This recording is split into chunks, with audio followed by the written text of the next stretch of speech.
कि आत्मा कैसी है, अविनाशी है। और जो सत्य और असत को लेकर के सिद्ध कर दिया कि सत्य वस्तु का कभी भी अभाव नहीं होता और असत वस्तु का कभी भी भाव नहीं होता। थोड़ी बहुत दिखती है प्रतीति काल में फिर बाद हो जाता है उसका। असद वस्तु का क्या हो जाता है, वाद हो जाता है।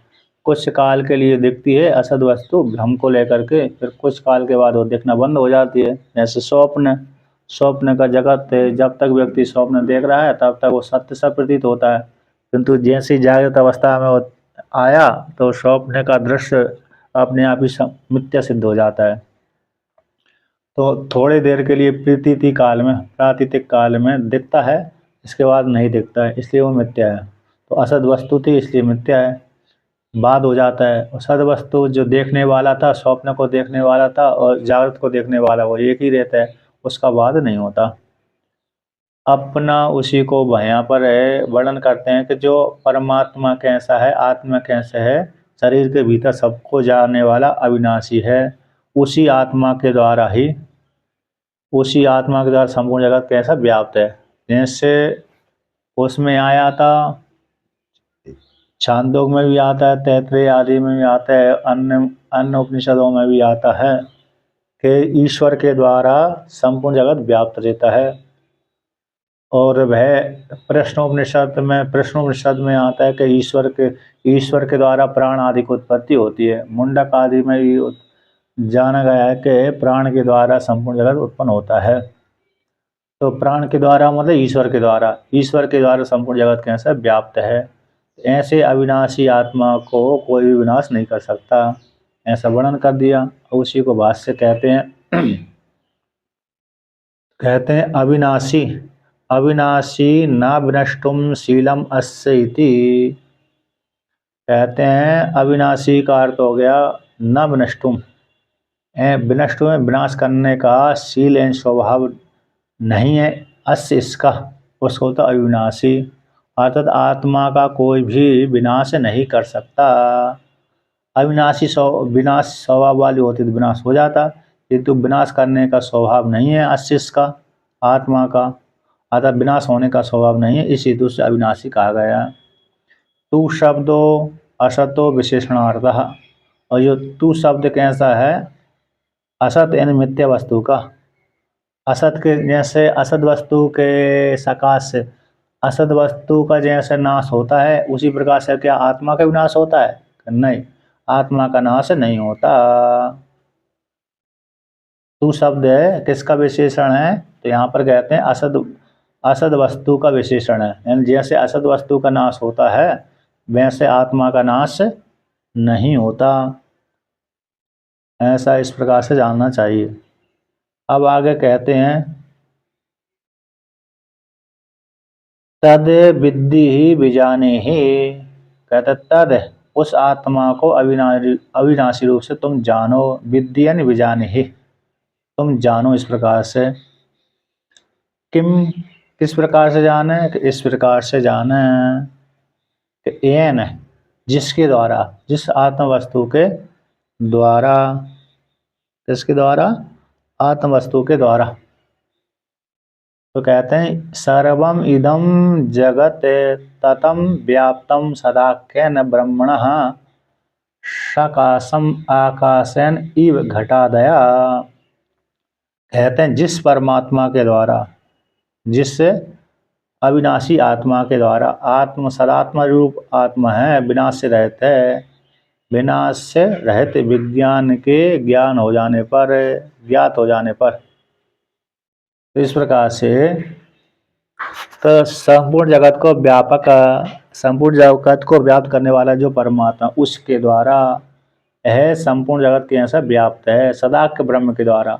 सदाक्य ब्रह्म के द्वारा ही सद नामक जो तीनों कालों में रहता है आत्मा, ऐसे जो सत्य है उसके द्वारा ही ये संपूर्ण जगत कैसा है? व्याप्त है।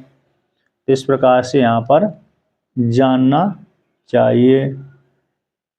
इस प्रकार से आगे कहते हैं सकाशम, आकाशम सहित, आकाश के सहित, आकाशम आकाशन इव घटादय, संपूर्ण जगत को आकाश के सहित ब्रह्म, संपूर्ण जगत को आत्मा व्याप्त करके रहता है। तो जैसे उदाहरण देते हैं, आकाशन इव घटालया, जैसे घट रूप जो वस्तु है, तो घट रूप वस्तु को आकाश व्याप्त करके रहता है। घट के भीतर भी आकाश है और घट के बाहर भी आकाश है। कहते हैं भारी अरे व्याप्त करके रहता हो, ऐसी बात नहीं है। आकाश भीतर भी व्याप्त करके रहता है। तो बाहर भीतर से आकाश व्याप्त करके रहता है। यदि एक ही तरफ से आकाश व्याप्त करके रहेगा तो परिच्छिन्न हो जाएगा, किंतु आकाश घट को चारों तरफ से व्याप्त करके रहता है, बाहर से और भीतर से, दोनों तरफ से। जैसे आकाश के द्वारा घट व्याप्त रहता है, उसी प्रकार से ब्रह्म के द्वारा बाहर भीतर से संपूर्ण जगत के सब व्याप्त करके रहता है। जैसे अरे समुद्र नदी में कोई जल का पात्र डाल दो, तो जल का पात्र डाल देने पर चारों तरफ से जल उसको घेर लेता है, बाहर से भी घेर लेता है, भीतर से भी घेर लेता है। बाहर भी जल बाहर तो है ही जल, उसके भीतर भी उसमें प्रवेश कर जाता है, तो बाहर भीतर उस पात्र में जल भरा जाता है। उसी प्रकार से आकाश के द्वारा घट चारों तरफ से व्याप्त करके रहता है। तो उस ये दृष्टांत को दाष्टांत घटा दिया। उसी प्रकार से आत्मा के द्वारा संपूर्ण जगत के से व्याप्त है, बाहर भी आत्मा है, भीतर भी आत्मा है, ऐसा जानना चाहिए। अब आगे कहते हैं, विमतम अविनाशी व्यापकत्वात् आकाशवत। यहाँ पर अनुमान बनाया था विवाद का,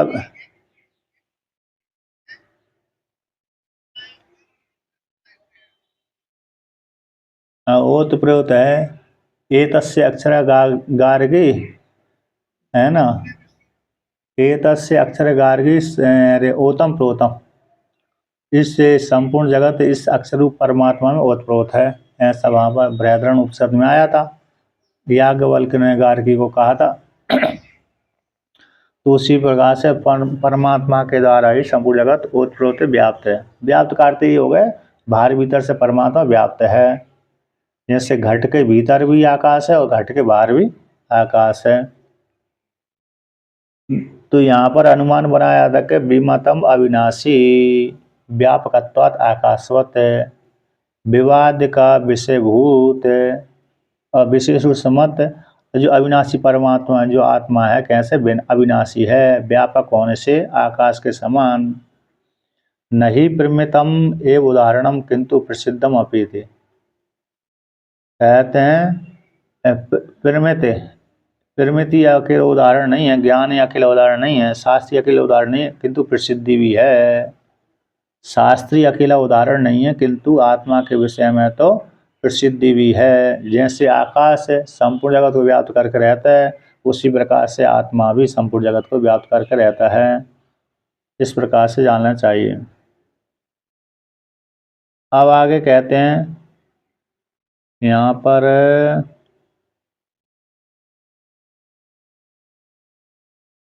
विनाशम, विनाशम कहाँ पर आया?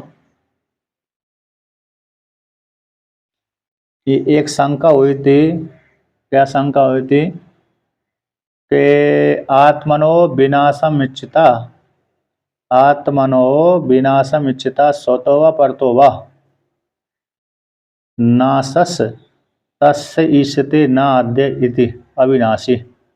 अविनाशी कहाँ पर है? उच्चते, उच्चते के बाद एन, विनाशम, अविनाशी। हाँ, विनाशम, विनाशम के बाद आया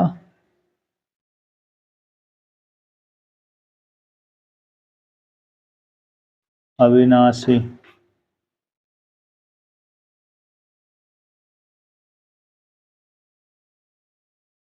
तू शब्द किम,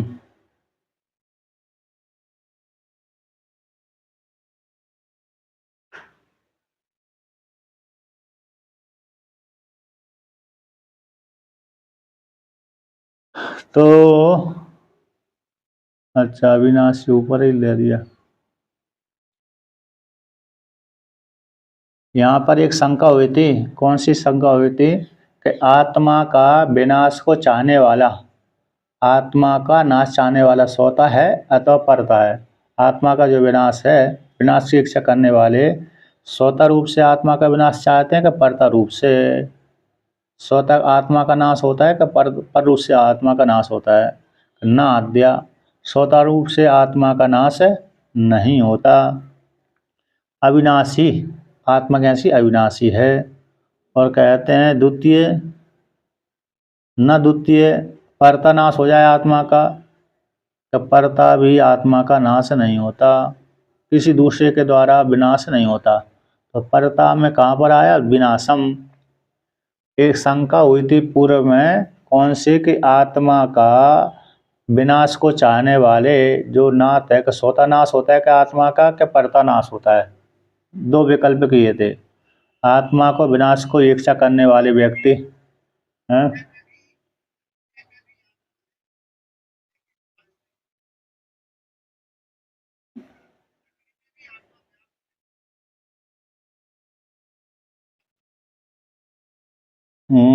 मतलब ये यहाँ पर शंका शंका ये है, शंका करी थी पूर्व पक्षी ने यहाँ पर, कि आत्मा को नाश चाहने वाले, आत्मा का नाश करने वाले, हम पूछते हैं कि आत्मा का नाश स्वतः होता है कि परता होता है? ये प्रश्न बनाया था।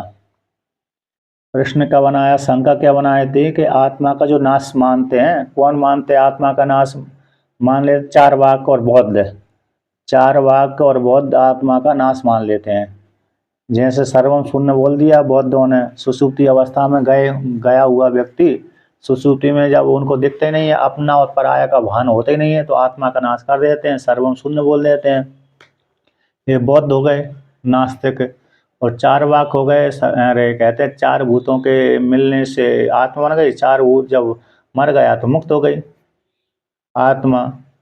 तो मार देते हैं, चार भूतों के नष्ट हो जाने से ही, शरीर के नष्ट हो जाने से आत्मा भी मर गई, ऐसा मान लेते हैं। तो उसी विषय में यहाँ पर है, और इस वाक्य को लेकर के सिद्धांति ने पूर्व पक्षी के ऊपर प्रश्न किया था कि आत्मा को तुम जो नाश चाहते कहते हो, आत्मा के विषय में जो तुम नाश की कहते हो, नाश की कल्पना करते हो, तो स्वतः आत्मा का नाश होता है अथवा पड़ता आत्मा का नाश है? तो वो कहते आत्मा का स्वतः नाश नहीं होता। क्यों नहीं होता? तो उसमें हेतु यदि अविनाशी, न भ्रष्टम शीलम अस्ति अविनाशी, उसका विनाश नहीं होता। क्या परता नाश हो जाए? ऐसे व्यक्ति, एक व्यक्ति दूसरे व्यक्ति को मार देता है, एक व्यक्ति जब युद्ध करता है उसमें, तो एक व्यक्ति दूसरे व्यक्ति को मार देता है, उसी प्रकार से दूसरे के मारने से दूसरी आत्मा का नाश हो जाए, यदि चेत ऐसा कहो, तो उसमें कहते हैं न द्वितीय, द्वितीय में भी ना नहीं होता, परता भी आत्मा का नाश नहीं होता। तो उसी को लेकर कहते हैं विनाशम अदर्शनम अभावम अव्यस्य न वैति। कहते विनाशम किसको बोलते हैं? अदर्शनम यानी अभावम। विनाश का अर्थ होता है अदर्शनम यानी अभावम, भाव नहीं है। किंतु अव्यय रूप आत्मा का, तो अव्यस्य न व्यतीत, अव्यय जिसका व्यय नहीं होता उसका अव्यय बोलते हैं, उसका नाश नहीं होता। यानी उपचय अपचय न याति अव्ययम तस्य अव्यस्य। उपचय यानी वृद्धि, अपचय यानी ह्रास, ये दोनों आत्मा में नहीं होते, इसी हेतु से आत्मा को कहते हैं अव्यय। तस्य उस अव्यय रूप आत्मा का विनाश नहीं होता, अव्यय रूप आत्मा का विनाश नहीं होता, इसलिए परता भी नहीं होता। शरीर के कृश हो जाने से आत्मा कृश नहीं होती, शरीर के मोटे हो जाने से आत्मा का मोटापन नहीं बढ़ता। शरीर यदि मोटापा हो गया, हाँ, तो उसी को लेकर कहते हैं कि शरीर के कृश होने से, कृश यानी पतला हो जाने से आत्मा कृश नहीं होती अथवा कम नहीं होती। आत्म शरीर का मोटापा बढ़ गया, बहुत व्यक्ति मोटे हो जाते हैं, तो आत्मा भी मोटी हो जाए, तो कहते हैं आत्मा भी मोटी नहीं होती। शरीर के मोटे होने पर आत्मा भी मोटी नहीं होती। न शरीर के अरे कृश होने से, दुबले पतले होने से आत्मा दुबली पतली नहीं होती, शरीर के मोटे हो जाने से, हट्टी कट्टी आत्मा शरीर हो जाने से आत्मा हट्टी कट्टी नहीं होती, मोटी नहीं होती, मोटी पतली बिल्कुल भी नहीं होती। इस प्रकार से शरीर के उपचय अपचय भाव से आत्मा में उपचय अपचय भाव नहीं होता। पाप पुण्य को लेकर के भी आत्मा में उपचय अपचय भाव नहीं होता, इसलिए वो कैसे अव्यय है। तो अव्यय शब्द का अर्थ होता है न व्ययति अव्यय, जिसका कभी भी व्यय नहीं होता। जैसे धन का व्यय हो जाता है व्यक्ति का, कैसे हो जाता है, धन का व्यय हो जाता है, किंतु आत्मा का कभी व्यय नहीं होता। इस प्रकार से तो इसलिए आत्मा को कहते हैं अव्यय। ऐसे उस अव्यय का कहते हैं नाश नहीं हो सकता, कोई भी नहीं कर सकता, दूसरा भी नहीं कर, स्वयं तो करता ही नहीं है व्यक्ति और दूसरा भी नहीं करता। जैसे इसलिए चार वाक्यों का जो मत था और बौद्धों का जो मत था कि आत्मा का नाश हो जाता है ना, आत्मा कैसी विनाश हो जाता है, तो इस खंडन कर दिया, आत्मा का कभी विनाश नहीं होता क्योंकि आत्मा अव्यय है। अर्थात न खलु अस्य विनाशम कर्तुम कश्चिद अर्हति, कहते कोई भी इस आत्मा का विनाश करने में समर्थ नहीं है। विनाशस्य स अवशेषत्व निरवशेषत्वाभ्याम दुराशयम आश्रित्य व्याकरोति। जो विनाश है ना, अवशेष के सहित अतः निर्विशेष के द्वारा, सविशेष के सहित और निर्विशेष के द्वारा दुराशा थी, दुराशा को लेकर के यहाँ पर खंडन करते हैं कि अदसनम विनाश यानी व्यक्ति कैसे अरे अंग अंगी को लेकर के और निर अवशेष को लेकर के, जैसे शरीर को लेकर के और सुषुप्ति को लेकर के जो नाश मानते हैं व्यक्ति, जो गलत आशा गलत इच्छा जिनके मन में हो चुकी हैं, उनको यहाँ पर इसको खंडन कर दिया। शरीर को लेकर के कुछ नाश मानते, चार भाग शरीर को लेकर के मान लेते हैं, और बौद्ध मत है, बौद्ध मत वाले कैसे सुषुप्ति को लेकर के आत्मा का नाश कर देते हैं। इन दोनों को खंडन कर दिया। इसलिए कोई भी अस्य आत्मा का अभाव करने में समर्थ नहीं है। अब यहाँ पर पुनः प्रश्न करते हैं न एतद् सदाख्यम, तो इसको लेकर के प्रश्न पुनः बनाते हैं कि ब्रह्म क्या है, ब्रह्म ही स्वरूपेण व्यक्ति अथवा स्वसंबंधी न वा। विकल्प आत प्रश्न बना रहे हैं कि ब्रह्म का स्वरूप के द्वारा ही व्यय होता है अथवा अपने संबंधी के द्वारा व्यय होता है।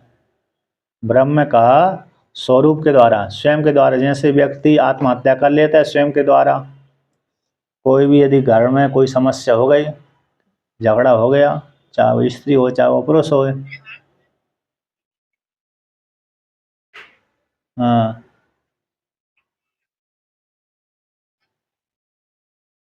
आत्मा आत्मा का हनन कर देते हैं ना, आत्मा श्रुति में ही आता है आत्महत्या, आत्महंति, आत्मा को मारने वाला, आत्महंति तो आत्महत्या हो जाती है।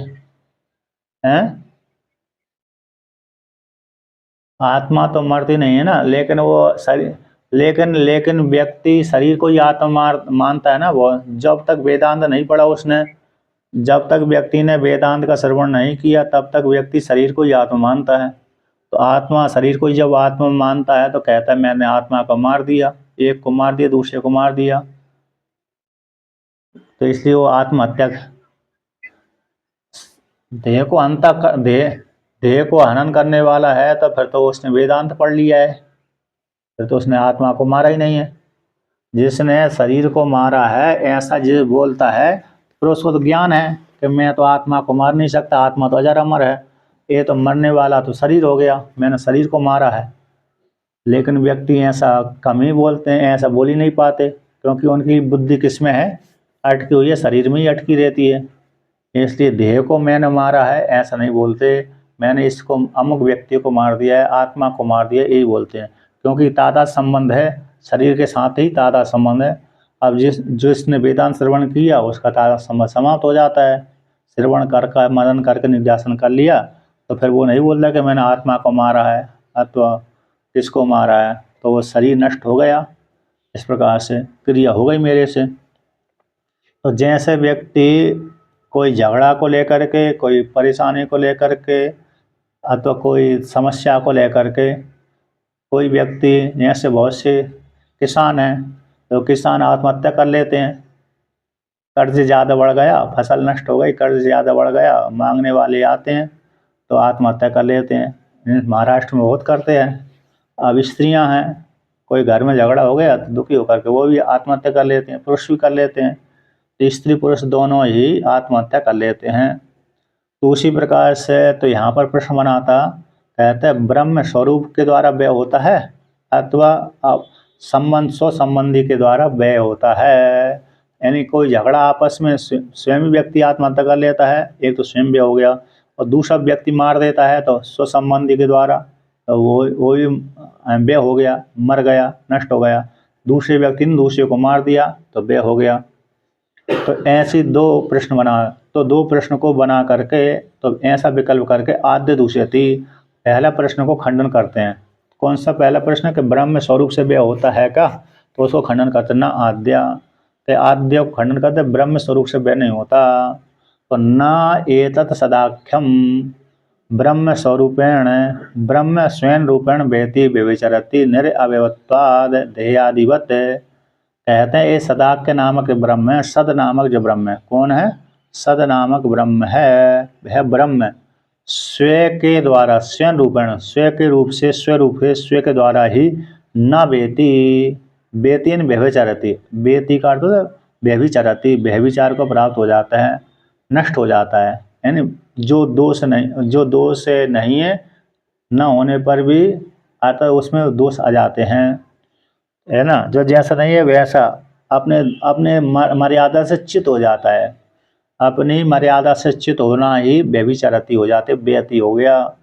ऐसे भगवान श्री कृष्ण का, भगवान विष्णु का गोत्र कौन है, अच्युत। तो अच्युत हो जाने से वो कहते हैं उनका कभी भी अपनी मर्यादा से च्युत नहीं होते, इसी हेतु से उनका नाम हो गया अच्युत। इसी बेति यानी व्यभिचारति अर्थात अपने रूप से व्यभिचार को प्राप्त हो जाता, नष्ट भ्रष्ट हो जाता है। जैसे घट अपने स्वरूप से व्यभिचार को प्राप्त हो जाता है, इन घट फूट जाता है, जैसा दिख रहा था कुछ काल तक दिखा, कुछ काल के बाद नष्ट भ्रष्ट हो जाता है, फूट जाता है, तो व्यभिचारति हो गया, उसमें व्यय हो गया, उसका फूट गया। तो उसी प्रकार से ये आत्मा व्यभिचार को प्राप्त नहीं होती, स्वयं के द्वारा भी नष्ट नहीं होती। तो क्यों नहीं होती, उसमें हेतु देते हैं निरअवयवत्वात्, आत्मा कैसी अवयव से रहित है। यदि आत्मा अवयव वाली होती तो कैसा होती, वो व्यय को प्राप्त हो जाती, किंतु आत्मा में अवयव है ही नहीं।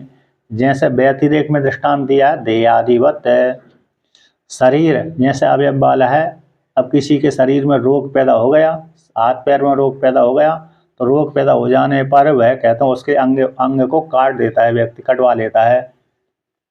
जैसे किसी के हाथ पैर में कोई समस्या हो गई और सड़ने लगा पैर, तो व्यक्ति मरने के डर के चक्कर में अपना पैर भी कटवा लेता है कि नहीं मैं मर न जाऊं, मरने से अच्छा है कि मैं पैर को कटवा लूं।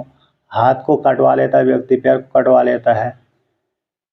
तो जिस प्रकार से जैसे शरीर के अंग हैं, अवयव वाला है शरीर, तो उसको काट लेता है, कटवा देता है, काट भी लेता है स्वयं बचने के लिए। उसी प्रकार से आत्मा ऐसी अवयव वाली नहीं है शरीर के जैसी। आत्मा कैसी है, निरअवयव है। तो निरअवयव होने के कारण आत्मा का नाश नहीं होता, स्वरूप के द्वारा वह नहीं होता। तो इस प्रकार से वर्णन किया। तो ये दृष्टांत ध्येयादिवत है, ये दृष्टांत है, व्यतिरेक में दृष्टांत है। अब आगे वर्णन करते हैं। तो द्वितीय कौन सा प्रश्न बना है, स्व संबंधी के द्वारा ब्रह्म का व्यय हो जाए। यानी जैसे कोई आपस में झगड़ा हुआ, अथवा कोई दो झगड़ा करने वाले थे, तो एक झगड़ा करने वाला व्यक्ति ने दूसरे झगड़े वाले व्यक्ति के साथ मारपीट करके उसको मार देता है, तो दूसरे के निमित्त बना करके वे हो जाए, तो उसको भी खंडन करते हैं। इस प्रकार से आत्मा भी पर के द्वारा भी नहीं नष्ट होती। भले शरीर का नष्ट हो जाए, नाश हो जाता है शरीर का, किंतु आत्मा का नाश नहीं होता। तो नापि आत्मीय अभावाद यथा देवदत्तो धन हान्या व्यति न तो एवं ब्रह्म व्यति अतो अव्यस्य अस्य ब्रह्मणो विनाशम न कश्चित् कर्तुम अर्हति न कश्चित् आत्मानं विनाशयितुं शक्नोति ईश्वरो अपि। कहते हैं कि ना भी आत्मीय रूप से आत्मा का नाश नहीं हो सकता, उसमें हेतु देती है। आत्मीय रूप से भी आत्मा का नाश नहीं हो सकता, यानी आत्मा आत्मीय, आत्मा तो स्वयं हो गया, और आत्मीय कौन हो गए? उसके पुत्र पत्नी भाई बंधु ये आत्मीय हो जाते हैं। एक व्यक्ति के अरे जो पुत्र है, पत्नी है, पति है, भाई बंधु हैं, ये कौन क्या कहलाते हैं? आत्मीय कहलाते हैं, है ना। और आत्मा कौन हो गई? स्वयं स्वयं स्वयं ही आत्मा हो गई, स्वयं शरीर से युक्त होकर के स्वयं आत्मा हो गई। और दूसरे पत्नी पुत्र भाई बंधु आदि उसके आत्मीय भाई बंधु कहलाए गए, आत्मीय हो गए। आत्मा आत्मीय, तो आत्मीय के द्वारा अथवा शरीर को लेकर के, जो शरीर जो आत्मा का सबसे प्रिय है शरीर ही है, तो इसलिए शरीर को लेकर के भी आत्मा का नाश नहीं होता। तो क्यों? आत्मीय अभावात है। आत्मा का कैसे? आत्मीय रूप से भी आत्मा का नाश नहीं होता, उसमें हेतु दे देते हैं।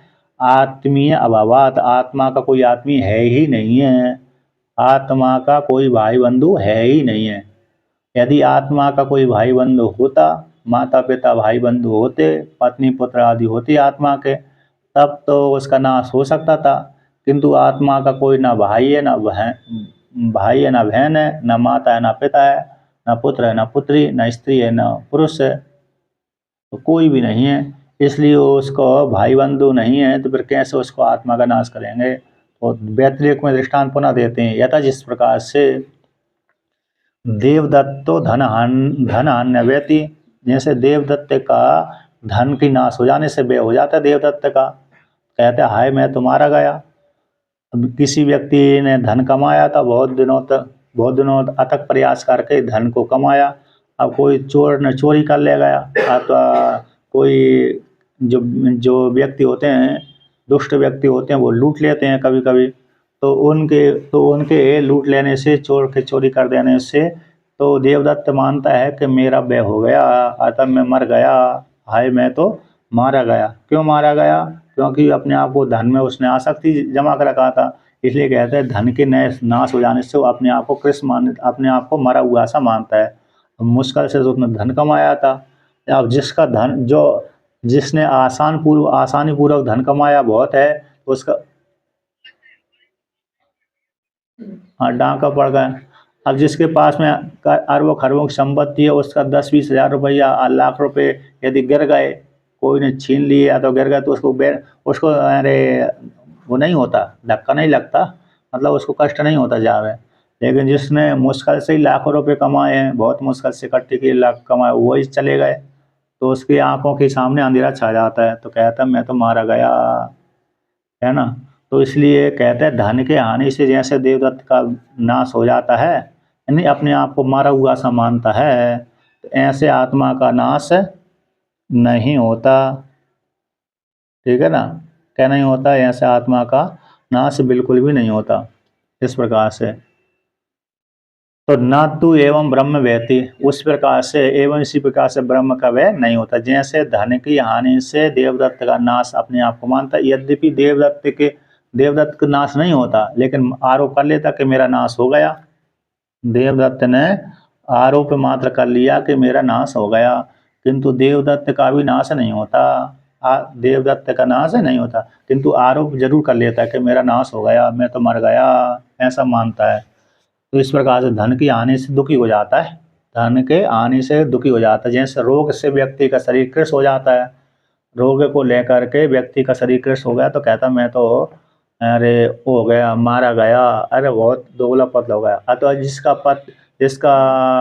पुत्र पत्नी आदि मर जाते हैं, कभी कोई किसी का पुत्र मर जाता है, कभी किसी की अरे वो मर जाती है, पत्नी मर जाती है, पति मर जाता है, तो कहता है मैं तो मर गया, मर गई, इत्यादि प्रयोग कर देते हैं। तो नाश मानते हैं अपने भाई बंधु के मर जाने से, अपने भाई बंधु के मर जाने से अपने आप में आरोप कर लेते हैं कि मैं तो मारा गया। तो उसी प्रकार से ब्रह्म का नाश हो जाता होगा, आत्मा का नाश होता होगा कि ना? इस प्रकार से ब्रह्म का नाश नहीं होता। ना तो एवं ब्रह्म व्यति, इस प्रकार से ब्रह्म का नाश नहीं होता। अतो इसमें हेतु देते हैं, अतः इस हेतु से अव्यस्य अस्य ब्रह्मणो, अस्य अव्यस्य ब्रह्मणो, ऐसे जो जिसका व्यय नहीं होते ऐसे ब्रह्म है, उस ब्रह्म का विनाशम न कश्चितम कर तुम अर्हति। कोई भी व्यक्ति, चाहे स्त्री हो चाहे पुरुष हो, चाहे शत्रु हो चाहे मित्र हो, कोई भी, चाहे अपने हो चाहे पराय हो, उस आत्मा का नाश नहीं कर सकते। इस प्रकार से न कश्चित आत्मानं विनाशयितुं शक्नोति, कहते हैं उस आत्मा को विनाश करने में कोई भी समर्थ नहीं है। ईश्वरोपि, कोई भी ईश्वर भी, तो ईश्वर भी आत्मा का विनाश नहीं कर सकता। ईश्वर भी कहे कि मैं आत्मा का विनाश कर दूं, ईश्वर भी अपनी आत्मा का नाश नहीं कर सकता। ईश्वर भी दूसरी जो आत्मा है उसका भी नाश नहीं कर सकता, स्वयं की नाश भी नहीं कर सकता, जीव को भी नष्ट नहीं। ईश्वर भी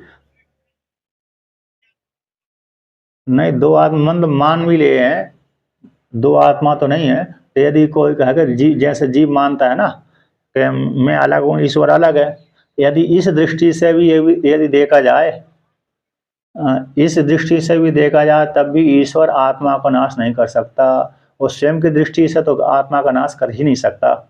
ईश्वर भी अपनी आत्मा का नाश स्वयं की दृष्टि से भी नहीं नाश कर सकता, और पर की दृष्टि से भी आत्मा का नाश नहीं कर सकता। तो ईश्वर भी आत्मा का विनाश करने में समर्थ नहीं है। अब उसमें हेतु दे, उसमें कहते हैं अरे आत्मा ही ब्रह्म है, स्वात्मनि क्रिया विरोधात है। आत्मा किसको कहते हैं? ब्रह्म है। ईश्वर कौन है? ब्रह्म है, आत्मा है। तो ईश्वर रूप जो आत्मा है, आत्मा रूप जो ईश्वर है, और आत्मा कौन है? ब्रह्म है। वह ब्रह्म स्वात्मनि, अपनी आत्मा में ऐसे क्रिया नहीं कर सकता। क्रिया कर्म करते थे विरोध की प्राप्ति हो जाती है, क्रिया का विरोध हो जाता है। स्वात्मा में क्रिया की प्राप्ति नहीं होती, क्रिया के साथ विरोध होता है ना। स्वयं के द्वारा स्वयं की नाश आदि नहीं करता, नहीं होता। इस प्रकार से कर्म करती दोष की प्राप्ति होती है।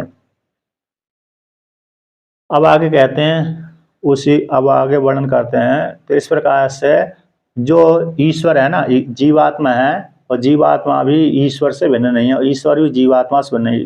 जो जीव की आत्मा है वो ईश्वर की आत्मा है। जीव की जो आत्मा है वो कैसी? ईश्वर की आत्मा है। ईश्वर की आत्मा में जीव की आत्मा में कोई भेद नहीं है। जीव और आत्मा एक ही हैं, जीव और ईश्वर और ब्रह्म तीनों एक ही हैं, उनमें कोई भेद नहीं। इसलिए ब्रह्म अपनी आत्मा का नाश नहीं कर सकता है। अपनी आत्मा में, स्व आत्मा में क्रिया का साथ विरोध होता है। जैसे अपना कोई व्यक्ति दूसरे को तो हर व्यक्ति मार सकता है, लेकिन अपने को कोई व्यक्ति नहीं मारता है।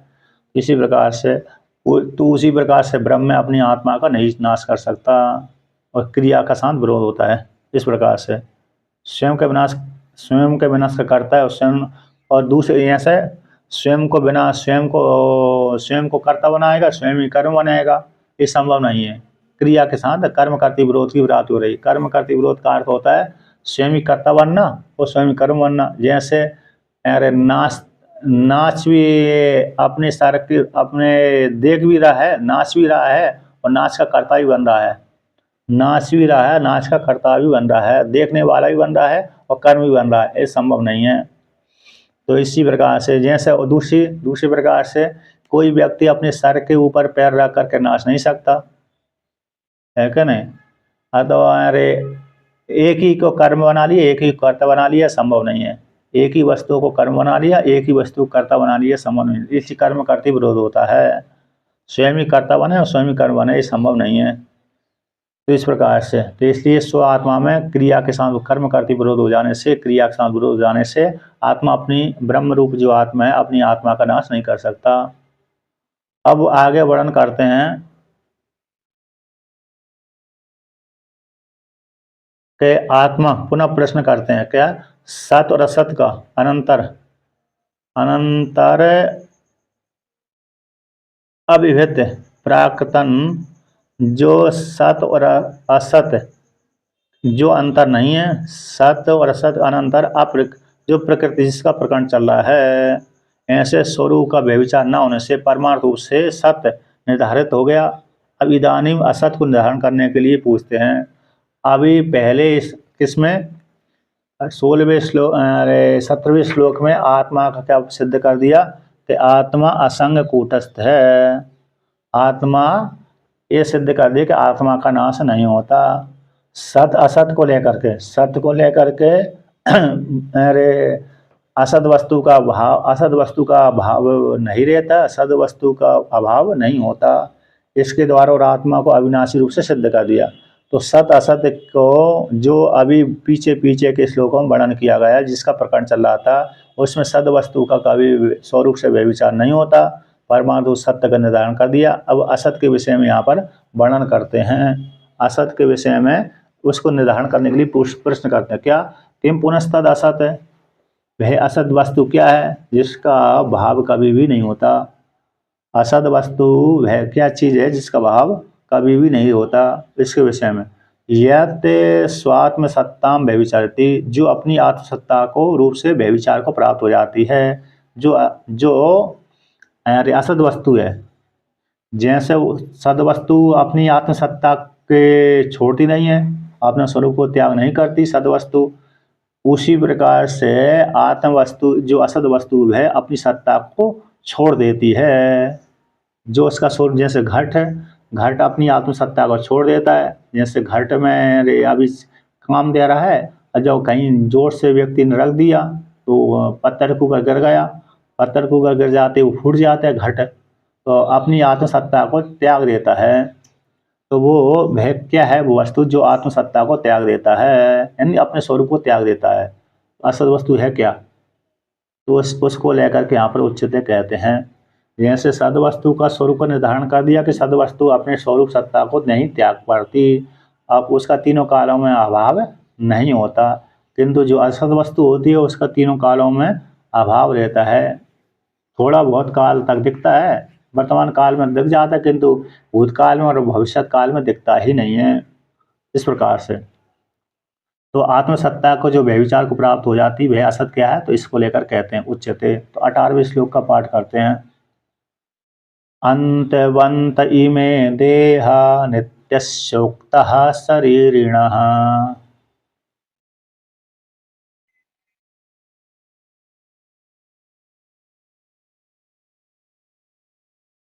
अनाशिनो प्रमेयस्य तस्माद् युध्यस्व भारत।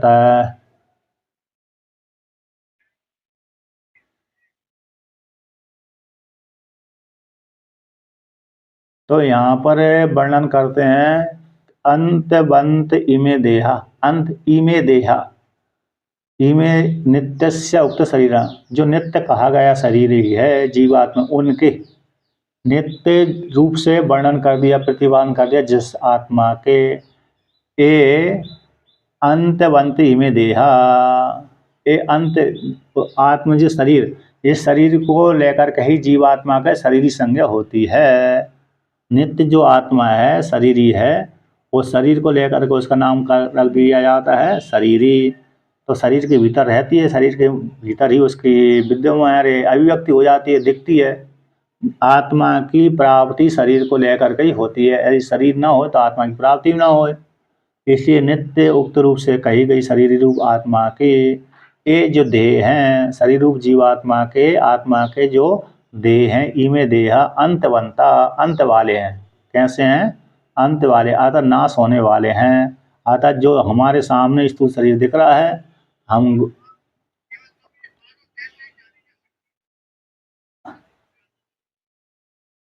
अन्य देह में उस प्रकार की चर्चा नहीं होती, ज्ञान नहीं होता। यानी मानव देह, मानव मनुष्य देह, मनुष्य देह को लेकर के, अब मनुष्य में वहाँ देवता भी आ जाएंगे, गंधर्व भी आ जाएंगे, स्त्री पुरुष भी आ जाएंगे, सारे आ जाएंगे। तो मतलब पशु पक्षी को छोड़कर, पशु पक्षी जानवर आदि ये आत्मा को नहीं जान पाते, लेकिन मनुष्य योनि में, तो मनुष्य योनि मानव योनि में तो व्यक्ति जान लेता है, ये जानने का साधन है मानव योनि। हाँ, कभी कभी जो पशु पक्षी योनि में जानते हैं तो वो अपवाद है। वो कौन है, अपवाद है। उनको ज्ञान तो पहले मानव योनि में था, लेकिन बाद में संयोगवश किसी दोष के कारण उनको पशु पक्षी योनि की प्राप्ति हो गई। पहले मानव योनि थी, पहले कोई जो जिस योनि में आए होंगे वो होंगे, उस योनि में रहेंगे, फिर बाद में मनुष्य योनि की प्राप्ति हो गई। मनुष्य योनि में उन्होंने अच्छे सत्कर्म किए तो ज्ञान की प्राप्ति हुई, लेकिन बीच में ही उनको कोई ऐसा खराब कर्म बन गया जिससे पुनः पशु पक्षी योनि में चले गए। तो उनको जो पशु पक्षी योनि में ज्ञान बना रहता है, तो वो पूरे मानव योनि का ही ज्ञान बना रहता है। जैसे काक भुसुंडी हो गया, काग भुसुंडी, अब काग भुसुंडी या कौआ है, काक यानी कौआ है ना। तो कौए हैं तो उनको कौआ रूप योनि में ज्ञान तो है, लेकिन पूर्व में मनुष्य योनि के द्वारा ही ज्ञान होते हैं। गरुड़ भगवान मान लो, अब गरुड़ को दोनों पक्षी तो है ना, यानी सुख तो है, गरुड़ यानी सुख है, गरुड़ का चिन्ह तो यही होता है ना। इस प्रकार से तो गरुड़ का अर्थ तो यही होता है, सुख तोता। उस गरुड़ को गिद्ध है। अच्छा अच्छा अच्छा, अच्छा गिद्ध ले, गिद्ध हो गया, गिरद। अच्छा अच्छा अच्छा,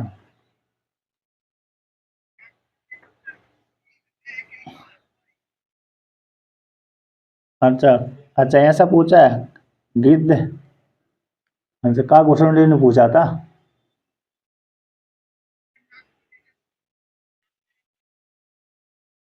अच्छा अच्छा अच्छा, हाँ तो एक की काक, गृध्र हो गए, गृध्र गरुड़, लेकिन गरुड़ नाम प्रसिद्ध हो गया। तो देखिए, तो मतलब ये अब इनकी पूर्व जन्म की स्मृति रही होगी मनुष्य योनि की, तब इस प्रकार से उनको ज्ञान रहा। अथवा ये तो अरे काग, काग अरे गरुड़ है ना, गरुड़, गरुड़ तो वाहन बने हैं। जैसे अरे भगवान शिव जी का वाहन नंदी है, तो नंदी तो धर्म है, धर्म ने ही इस प्रकार का शिलाद पुत्र हैं। तो शिलाद पुत्र मतलब ब्राह्मण के पुत्र हैं, तो ब्राह्मण के पुत्र होकर के भगवान शिव जी के वाहन भी बने हैं। दोनों कार्य है, एक तो ब्राह्मण के पुत्र हैं, तो ब्राह्मण के पुत्र होने के पश्चात फिर भी नंदी का रूप धारण किया उन्होंने। तो दोनों, जब भगवान शिव जी सवारी करते हैं तब वो नंदी बन जाते हैं, बैल बन जाते हैं नंदी, शिलाद पुत्र। अब जब उनको भगवान शिव जी को कहीं आना जाना नहीं होता है, तब वो मनुष्य योनि में परिणित हो जाते हैं। तो मनुष्य योनि में रह करके फिर उपदेश आदि करते रहते हैं। यदि भगवान शिव जी को कहीं आना जाना होता है, तुरंत वो नंदी बन जाते हैं, बैल बन जाते हैं। तो दोनों कार्य उनके हैं। उसी प्रकार से गरुड़ के होते हैं। अब जहाँ पर गरुड़, गरुड़ का तो विशेष रूप से वो पक्षी बना रहते हैं, पक्षी। तो वो अरे वो मनुष्य और पक्षी दोनों ही बनते हैं, लेकिन नंदी में ये नंदी का ये विशेष है कि वो जानवर भी बनते हैं और मनुष्य भी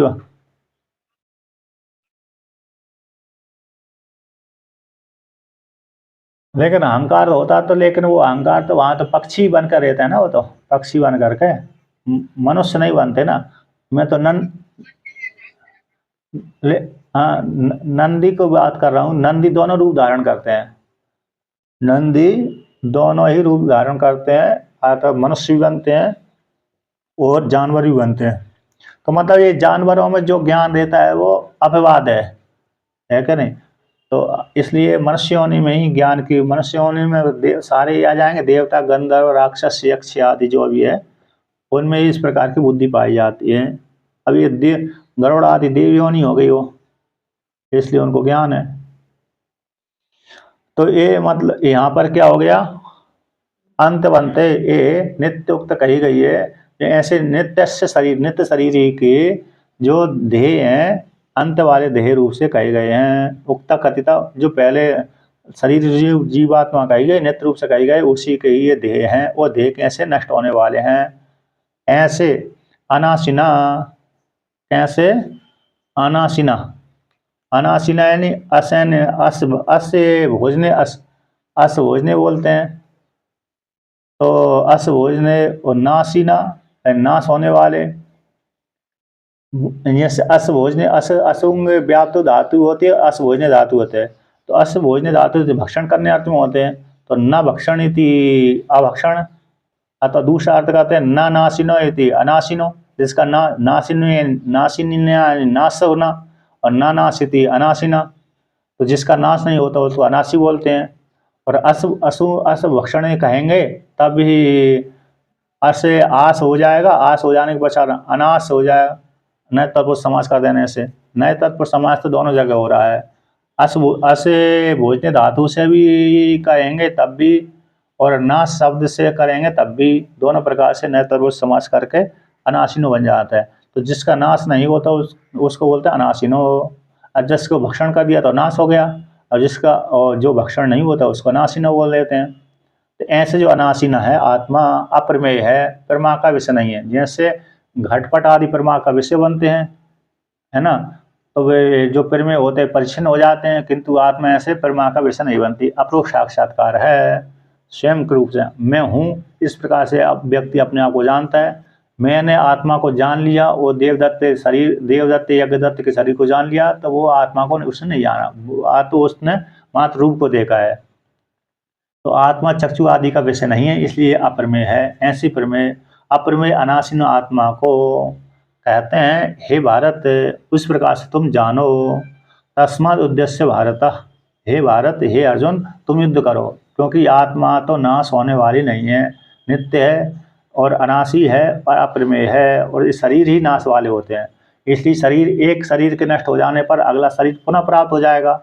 यदि इस शरीर में युद्ध करते करते यदि तुम मारे भी जाओगे, तब भी अगली योनि पुनः प्राप्त हो जाएगी। इसी चिंता करने की जरूरत नहीं है, इसलिए तुम युद्ध करो। इस प्रकार तस्मात् उद्देश्य भारत, विधिवाक हो गया, युद्ध करो इस प्रकार से, यानी अपने कर्तव्य से विमुख मत हो। जो तुम्हारे लिए कर्तव्य की प्राप्ति हुई है उस प्रकार से कर्तव्य कर्म करते रहो। इस प्रकार से भगवान श्री कृष्ण ने अर्जुन से कहा। अब पुनः भगवान भाष्यकार इसका व्याख्यान करते हैं। अंतवंता इति, तो अंतवंता कहते हैं अंतवंतो यानी अंतो विनाशो विद्यते येषाम ते अंतवंता। अंत वाले यानी अंत यानी विनाशो, तो विनाश विद्यते, विनाशो यानी अंत यानी विनाश, विद्यते जिसका येषाम जिनका विनाश प्राप्त होता है, ते वो कहते हैं अंतवंता। यानी अंतवंतो यानी अंतो का अर्थ कर दिया विनाश हो, विनाश यानी विद्यते प्राप्त होता है, येषाम जिनका, उनको कहते हैं अंतवंता। तो किन किन का विनाश होता है तो उसको लेकर कहते हैं यथा, दृष्टांत देते हैं, दृष्टांत द्वारा समझाते हैं कि इन वस्तुओं का विनाश हो जाता है। जैसे मृग तृष्ण का उदक आदौ सद्बुद्धिर अनुवृतः प्रमाण रूपणान्ते विच्छिद्यते स तस्य अंतस्य तथा इमे देहा। जैसे मृग तृष्णा का में उदक आदि को लेकर सद्बुद्धि की अनुवृत्ति होती है, यह उदक है। मृग तृष्णा के मृग तृष्णा में जल की बुद्धि हो जाती है, तो जल बुद्धि लेकर के व्यक्ति क्या होता है, प्रवृत्त होता है। और जल पान करने के लिए जैसे हिरण आदि है, तो हिरण आदि जल बुद्धि करके वहाँ पर मृगमर्षा के पीने के लिए, मृगमर्षा के जल को पीने के लिए प्रवृत्त होते हैं। उसी प्रकार से मनुष्य आदि भी मृगमर्षा में जल बुद्धि कर लेते हैं। तो जो जल बुद्धि पहले उन्होंने जल देखा था, नदियों में तालाब आदि में देखा है, उसी प्रकार से मृगमर्षा में भी उनको जल दिख जाता भ्रांति से। तो वहाँ पर जो जल उदक आदि में जो सद्बुद्धि होती थी, सद्बुद्धि की अनुवृत्ति है, अनुवृत्त। अब जब सद्बुद्धि हो रही थी, सद्बुद्धि मतलब जल की बुद्धि बन रही थी, अब वहाँ पर प्रमाण के द्वारा निरूपण करते हैं। तब प्रमाणों के द्वारा, प्रत्यक्ष आदि प्रमाणों के द्वारा जब निरूपण करते हैं तो फिर उसका अंत हो जाता है। जो जल बुद्धि थी आता उस मृगमर्षा में जल बुद्धि तो समाप्त हो जाती है। आता वो जानते हैं अरे ये तो जल नहीं है, वह सूर्य किरणें हैं। प्रमाण के द्वारा निरूपण करते हैं कि वहाँ तो कोई झील भी नहीं है, फिर भी जल दिख रहा है। भीषण गर्मी, रेगिस्तान दिख रहा है, तो वहाँ पर ऐसे रोड के ऊपर जल कैसे हो सकता है। रास्ते के ऊपर जो मार्ग होता है, पक्का डामर होता है ना, पक्का डामर आदि को लेकर के मार्ग के ऊपर जैसे भीषण गर्मी के काल में क्या देखने लगता है, उसमें सूर्य किरणें लहर की जैसे उड़ती हैं, तो जल के रूप में भ्रांति हो जाती है व्यक्तियों को, तो वहाँ पर जल दिखने लगता है। जब व्यक्ति विचार करता है अरे ये तो रास्ता है, मार्ग है, तो पक्का मार्ग है, तो यहाँ पर जल कहाँ से हो सकता है, आता जल नहीं हो सकता है। तो इस प्रकार से विचार करने पर वो जल प्रमाण के द्वारा जब निरूपण करते हैं तो वो जल बुद्धि थी समाप्त हो जाती है। मृगमर्षा में जल दिख रहा था, वो दिखता था, लेकिन वहाँ पर जो सद्बुद्धि थी, वो सद्बुद्धि जल वाली बुद्धि थी, वो समाप्त हो जाती है। तो इस प्रकार से तो विच्छेद थे आता प्रमाण के द्वारा निरूपण करने पर, निरूपणान्ते विच्छेदे, निरूपण करने पर वो विच्छेद को प्राप्त हो जाता है। जो सद्बुद्धि थी, जल बुद्धि थी, वो समाप्त हो जाती है। इस प्रकार से विच्छेद को प्राप्त हो जाती है प्रमाण के द्वारा। तस्य सद्बुद्धि का सद्बुद्धि का अंत तस्य यानी सद्बुद्धि का अंतस्य अंत हो जाता है। आता जो जल बुद्धि थी उसमें मृग मृषिका के में जल बुद्धि थी वो समाप्त हो जाती है। जिस प्रकार से तो जल बुद्धि बन मृग मृतिका के जल मृग तृष्णिका में जल बुद्धि बने थे समाप्त हो जाती है। उसी प्रकार से ततई में ध्येय उसी प्रकार से जब जो शरीर आदि देख रहे हैं इनको भी जब विचार करेंगे प्रत्यक्ष आदि प्रमाणों के द्वारा तो ये भी कैसे अंत वाले हो जाते हैं। इसमें भी सद्बुद्धि समाप्त हो जाती है। जो सत्य जिसको आत्मा मान रहे थे हम, जैसे मृग मृषिका में जल बुद्धि हो रही थी तो प्रमाण के द्वारा निरूपण करने पर अंत में वो सद्बुद्धि समाप्त हो जाती है, आत्मा नष्ट हो जाती है, बाधित हो जाती है। ये जल नहीं है बल्कि ये तो सूर्य की किरणें हैं। ये सूर्य की किरणें ही यहाँ पर जल के रूप में दिख रही हैं। उसी प्रकार से जो हम स्थूल आदि शरीर को जब चिंतन करते हैं कि स्थूल शरीर आत्मा कैसे हो सकती है, ये तो उत्पन्न हुई है और बाद में हमारे जो पिता आदि हैं उनको हमने जला दिया। यदि हमारी जो शरीरी आत्मा होती तो पिता को नहीं जलना चाहिए थी, क्योंकि आत्मा के विषय में तो श्रुति कहती है आत्मा अजर है, अमर है, अमृत है। अब किंतु ये तो शरीर को अजर अमर अमृत कहा गया है और जब अजर कह दिया न जाए, जो जिसका जन्म नहीं होता उसका अजर, अमर जिसको मरण नहीं होता उसको अमर कहते हैं। तो अब हमने अपने पिता आदि को जला दिया तो यदि आत्मा ये शरीर ही अमर हो अजर अमर होता तो जलना नहीं चाहिए था, शरीर को नष्ट नहीं होना चाहिए था, किंतु नष्ट हो गया, हमने जला दिया, नष्ट हो गया शरीर, तो इसलिए शरीर आत्मा नहीं है। तो इसी प्रकार से तो कौन आत्मा है? शरीर के भीतर, शरीर से भिन्न और शरीर के भीतर रहने वाली वही आत्मा है जो जलती नहीं है, मरती नहीं है। तो इस प्रकार से तो पिता आदि के शरीर को लेकर के और अपने पुत्र आदि के शरीर को लेकर के कहते हैं अभी जो पुत्र नहीं था अब पुत्र पैदा हो गया। यदि ये शरीरी इससे पहले यदि पुत्र सब ये शरीरी पुत्र रूप जो शरीर था आत्मा होता तो पहले से ही व्यक्त होना चाहिए था, किंतु अभी अभी हमारे सामने जन्म लिया इसने, इसलिए शरीर आत्मा नहीं हो सकती। पिता के शरीर को देख करके पुत्र के शरीर को देख करके हम अनुमान कर देते हैं कि स्थूल शरीर आत्मा नहीं है बल्कि शरीर से भिन्न कोई दूसरी ही आत्मा है। तो प्रत्यक्ष आदि प्रमाणों के द्वारा तो किससे पंचभूतों के द्वारा शरीर निर्माण हुआ है, तो इस पंचभूतों के द्वारा निर्मित शरीर आत्मा नहीं हो सकती, किंतु इसमें जो अव्यक्त होती है जो शरीर के माध्यम से जो जानती मैं खा रहा हूँ, पी रहा हूँ, देख रहा हूँ, सुन रहा हूँ, वही आत्मा है। शरीर के भीतर जो ऐसा बोलता है कि मैं खा रहा हूँ, पी रहा हूँ, सुन रहा हूँ, देख रहा हूँ, जान रहा हूँ, चलता हूँ, फिरता हूँ, ऐसा बोलने वाला ही आत्मा है, ना कि स्थूल शरीर, ना तो स्थूल शरीर ना सूक्ष्म शरीर। ये आत्मा नहीं बल्कि जानने सबका जो साक्षी है वही आत्मा है। इस प्रकार से तो ई में जो दिया है कैसे अंत वाले हैं। स्वप्न माया देहादिवत चा अंतवंत।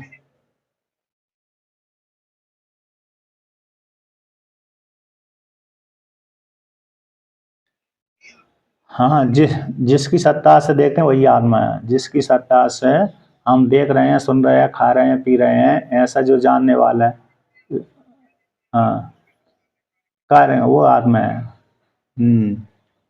तो देखिए स्वप्न माया देहादिवत च अंतवंत नित्य से शरीरणा शरीरवतो अनाशिनो अप्रमेयस्य अंतवंता इति युक्तः अविवेकिभिर। कहते हैं स्वप्न माया देहादिवत, ऐसे स्वप्न अवस्था में अरे व्यक्ति को बहुत से शरीर दिख जाते हैं।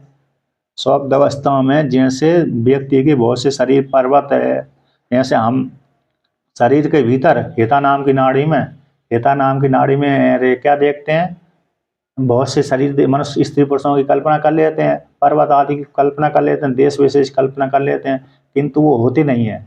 संस्कार मात्र ही अभिव्यक्त होते हैं, संस्कार मात्र द्वारा दिखते हैं, लेकिन इतने छोटे से शरीर में विशाल पर्वत आदि नहीं हो सकता। तो वो कैसे अंत वाले होते हैं। जैसे जागृत अवस्था में आया व्यक्ति का स्वप्न टूटा तो वो सारे गायब हो जाते हैं। जैसे स्वप्न का शरीर है, स्वप्न में देखे गए दृश्य सारे मिथ्या होते हैं, उसी प्रकार से माया, इन मायावी के द्वारा जो जादूगर दिखाया जाता है ना इंद्रजालिक के द्वारा, तो वो भी सत्य नहीं होता, वो भी अंत वाला होता है। उसी प्रकार से स्वप्न का शरीर, माया का शरीर आदि जैसे अंत वाला होता है, उसी प्रकार से अंत वाले नित्य शरीर जो नित्य रूप आत्मा है, ऐसे शरीर वाले शरीर वाले की शरीर जो शरीर को लेकर के अपने को शरीर ही मानता है, शरीर के धर्मों को लेकर के अपने को शरीर ही संज्ञा उसकी हो गई है। जैसे घर को लेकर घर वाला बोलते हैं, तो उसी प्रकार शरीर को लेकर के शरीर ही कहते हैं। ऐसे शरीर नित्य जो कही गई शरीर की अन्य अनासीना जिसका नाश नहीं होते ऐसी आत्मा का अप्रमेय अप्रमेय रूप आत्मा के अंतवंता अंत वाले ये शरीर होते हैं। ऐसा किसके द्वारा कहा गए हैं? तो इसमें हेतु दे दिया विवेकी विवेकी द्वारा। विवेकी मतलब जो सदा सत का विवेक करने वाले, शास्त्र को जानने वाले, उनके द्वारा ये शरीर आदि कैसे हैं अंत रूप से कहे गए हैं। ऐसे अंत रूप से इस प्रकार से वर्णन करके ये शरीर तो अंत वाले होते हैं, इस प्रकार से जान लेना चाहिए, है क्या नहीं। अब आगे का नित्यस्य अनाशिना, या प्रश्न है यहाँ पर, प्रश्न बनेगा तो फिर अब अष्टमी, कल अष्टमी हो गई, परसों नवमी के दिन ही करेंगे।